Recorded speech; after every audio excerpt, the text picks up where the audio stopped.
အားလုံးပဲမင်္ဂလာပါရှင်နှစ်ပေါင်း40ကျော်တိုင်အောင်စိန်ချစ်တဲ့သူတွေရဲနာချစ်တဲ့သူတွေရဲ့ယုံကြည်မှုတွေကိုအများကြီးအပြည့်အဝရရှိထားတဲ့ဝင်းဟန်ဆန်းစိန်ရွှေရနာဆိုင်ကြီးရဲ့တတိယမြောက်ဆိုင်သစ်ကြီးဖွင့်ပွဲအခမ်းအနားကိုအခုလာမယ့်မတ်လ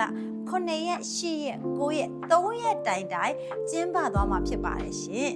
ဝင်းဟန်ဆိုင်စိန်ရွှေရနာဆိုင်ကြီးရဲ့တတိယမြောက်ဆိုင်သစ်ကြီးနေရာကတော့အမှတ် 68F နယံကျောင်းဘေးကဘာအေးဖျားလမ်းမကြီးဗဟန်းမြို့နယ်ရန်ကုန်မှာတည်ရှိပါတယ်ရှင်။ဆိုင်သစ်ကြီးမှာခန်းခန်းနာနာဖွင့်လှစ်မဲ့အပြင်ကိုတတိယမြောက်ဆိုင်သစ်ဖွင့်ပွဲနေ့မှာဆိုရင်လက်ဝဲရနာအစမ်းအပြားရည်နဲ့စမ်းသစ်တဲ့နောက်ဆုံး new model တွေကိုလည်းခင်းကျင်းပြသရောင်းချပေးသွားမှာဖြစ်တဲ့အပြင်ကိုတတိယမြောက်ဆိုင်သစ်ဖွင့်ပွဲကြီးရဲ့အမှတ်တရအနေနဲ့တခါမှမရဘူးတဲ့အထူး promotion ကြီးများကိုလည်းစီစဉ်ထားတာမို့လို့စိန်ချစ်တဲ့သူတွေရဲနာချစ်တဲ့သူတွေကြွရောက်ခဲ့ဖို့အတွက်ဖိတ်ခေါ်ချင်ပါတယ်ရှင်။မနက်ဖြန်9ရက်နေ့မှာဆိုရင်တော့အမြတ်သူအပြင်မမိုးရီကိုနဲ့အေးချမ်းမုံလည်းရှိနေမှာမလို့အားလုံးပဲလာခဲ့ဖို့အတွက်ဖိတ်ခေါ်ချင်ပါတယ်ရှင်။